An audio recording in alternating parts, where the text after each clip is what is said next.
여러분은 느헤미야서를 읽다가 이름이 너무 많이 나와 헷갈린 적 없으신가요? 산발랏, 도비야, 에스라, 하나니.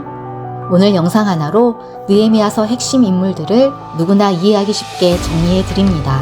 특히 성경 퀴즈 성경 통독전을 보면 훨씬 이해가 쉬워집니다. 그럼 바로 시작합니다. 1. 느헤미야. 무너진 성벽 앞에 울었던 사람. 느헤미야는 페르시아 왕 아닥사스다의 술관원이었습니다. 쉽게 말하면 왕을 가장 가까이에서 보좌하던 고위 관리였죠.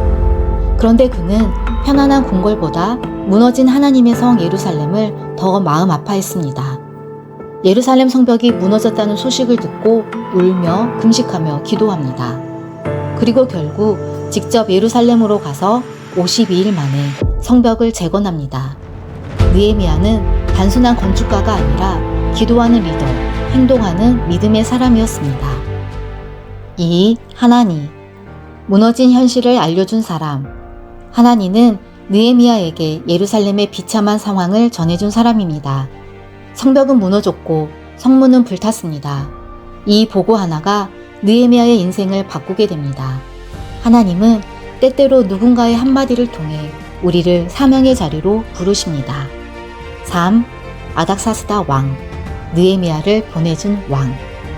아닥사스다는 페르시아 왕입니다. 놀랍게도 그는 느헤미야의 요청을 허락합니다. 예루살렘으로 가는 허가, 성벽 재건 허가, 제목까지 지원. 하나님은 믿는 사람뿐 아니라 세상의 왕도 사용하셔서 하나님의 일을 이루십니다. 4. 산발랏. 대표적인 방해꾼. 느헤미야서에서 가장 많이 등장하는 악역입니다. 느헤미야가 성벽을 세우자 계속 비웃고 공격합니다. 또 거짓 소문을 퍼뜨리고 함정까지 만들었습니다. 하지만 느헤미야는 사람의 비난보다 하나님의 사명을 더 중요하게 여겼습니다. 5. 도비야. 안에서 문제를 만들던 사람. 도비야 역시 느헤미야를 방해한 인물입니다. 특히 더 큰 문제는 나중에 성전 안에 방까지 얻었다는 것입니다. 거룩해야 할 성전에 세속적인 사람이 들어온 것이죠. 느헤미야는 돌아오자마자 도비야의 짐을 밖으로 던져버립니다. 이 장면은 신앙의 타협을 보여주는 중요한 사건입니다. 6. 게셈. 함께 공격했던 연합 세력. 게셈은 아라비아 사람입니다.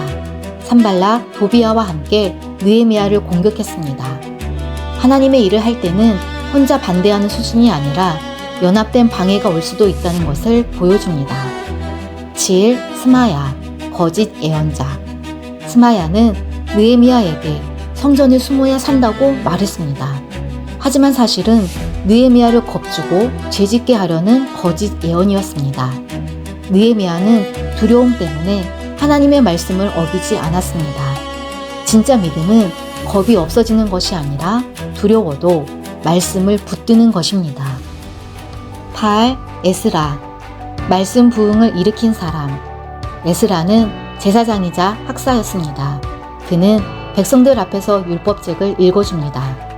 백성들은 새벽부터 종오까지 말씀을 들으며 울었습니다. 왜냐하면 그동안 하나님의 말씀대로 살지 못했음을 깨달았기 때문입니다. 느헤미야가 성벽을 세웠다면 에스라는 무너진 말씀을 다시 세운 사람입니다. 9. 엘리야십.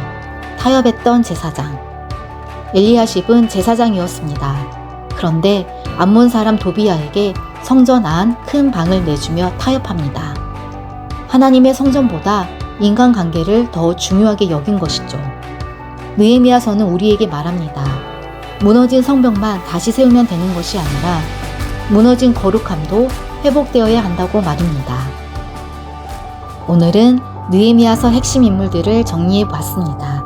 정리하면 느헤미야는 기도의 리더, 하나니는 소식을 전한 사람, 에스라는 말씀의 사람, 산발랏과 도비야는 방해자, 스마야는 거짓 예언자였습니다. 느헤미야서는 단순히 성벽 이야기가 아닙니다. 무너진 믿음을 다시 세우는 이야기, 기도와 말씀으로 회복되는 이야기입니다.